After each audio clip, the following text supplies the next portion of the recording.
Thousands of people are demanding the closure of a refugee camp known as the Jungle in the French town of Calais.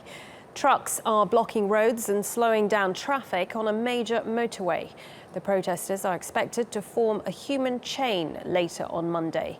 More than 7,000 people live in unhygienic conditions in the camp, and locals accuse refugees of disrupting operations at the port.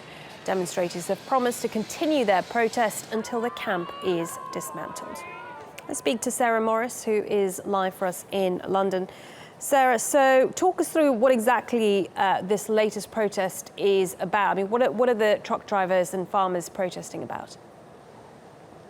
Well, they want this camp completely dismantled. They say that it is causing irreversible economic damage to the area of Calais. The farmers say that they live nearby and their crops and their farms are being damaged by the refugees. And on top of that, the truck drivers say just working in the region is becoming increasingly dangerous for them. Now, of course, we've all heard the stories about the migrants who stow away on the trucks and travel from France to the UK underneath the trucks sometimes. Well, apparently, we're hearing now that the people smugglers' tactics for getting those migrants onto those trucks is becoming increasingly aggressive.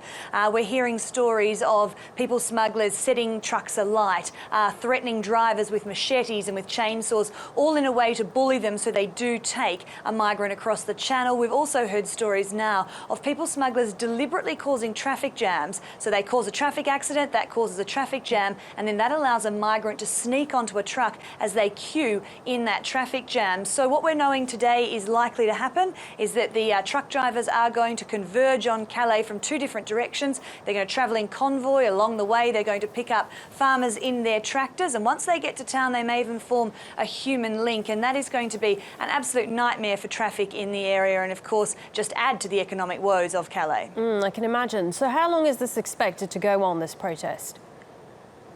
Well, truck drivers say they are willing to keep this up until they have an exact date as to when this camp will be dismantled. Now, the Interior Minister for France has said very recently that he will try and dismantle it very soon, but soon's just not good enough for these truck drivers. They say they want an exact date, and they're also very sceptical that the camp will even be demolished at all. Of course, in February, half of it was knocked down. Well, since then, the numbers have again been growing and growing by around about 1,000 migrants a month, and the truck drivers really feel that the political will to dismantle that camp may not be there because under French legislation you actually have to resettle all these migrants, and I think the truck drivers are really worried that that's just going to be too big a logistical task and therefore the camp will stay.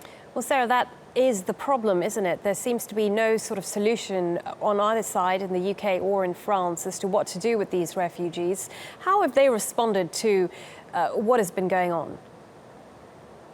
Yeah, it's a really tricky situation. Of course, one refugee has come out today and just said he's very saddened by this whole situation, saddened by the rejection that they are facing from the locals. But if you look at this issue of migration, it's such a tricky one right across Europe, particularly in France and of course here in the UK. And you've seen the rise of perhaps those far-right political parties which are advocating to get rid of migration or at least try and stem it. And now we're seeing Brexit. Of course, a lot of that was driven by the whole issue of migration. So it's a very tricky and delicate balance for politicians. On one hand, I guess, living up to their humanitarian obligations when it comes to refugees, but on the other hand, also appeasing some of the voters who really want to see a stop to migration and see things like these camps as a great example of where the migration is not working for their country.